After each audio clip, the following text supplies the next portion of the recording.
Hello and welcome to About the House. From the War Memorial to the National Gallery to Parliament House itself, Australia's national institutions are iconic. The National Capital Committee has launched a new inquiry into these institutions, and we caught up with Committee Chair Ben Morton to learn more. Because these institutions actually hold Australia's story in each and every one of them. And so it's right for this Parliament to take some time to have a look at the objectives of the institutions and to make sure that they're resourced to meet those objectives. And it isn't, when we talk about resourcing, it isn't just talking about funding from the government, it's talking about other revenue streams, private sector support that we know exists in many of our institutions as well, and how we can make sure that these institutions are meeting their objectives but being as efficient as they can be. The inquiry's terms of reference will have the committee investigating the way our national institutions communicate online. Look, technology is extremely important, even for those institutions that talk about our history, because you can use technology in order to share that story even better.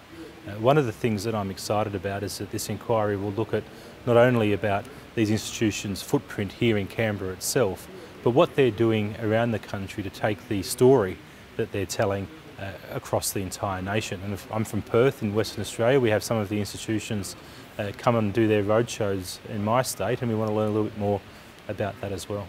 What's really fascinating, and it's one part of our terms of reference, is that we're going to have a look at the process for the establishment of new institutions. I think that's really interesting. I want to have a look at how the institutions that are there now have been established. How did they actually get to be where they are today? I'm not suggesting that the committee is going to recommend any particular new institution, but I think it's right for us to look at what is the process. Because our institutions are not things, although they're buildings, they are not set in stone, they are dynamic. And there should be new institutions developed as the Australian story continues to develop as well. As the member for Canberra, Committee Deputy Chair Brodtmann is closer than most MPs to these landmarks.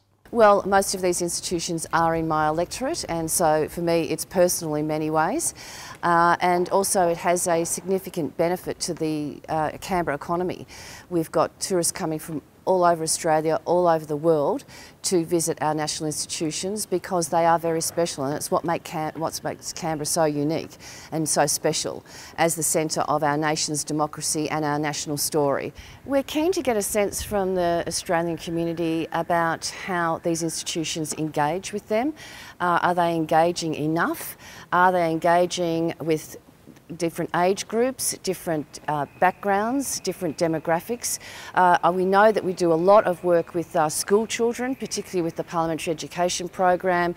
They come to Parliament House, they go to the War Memorial, they go to Questacon, they go to the national institutions, and that's very much at the primary school level. But are these institutions engaging enough with regional Australia, with remote Australia, with Australians of all ages and backgrounds?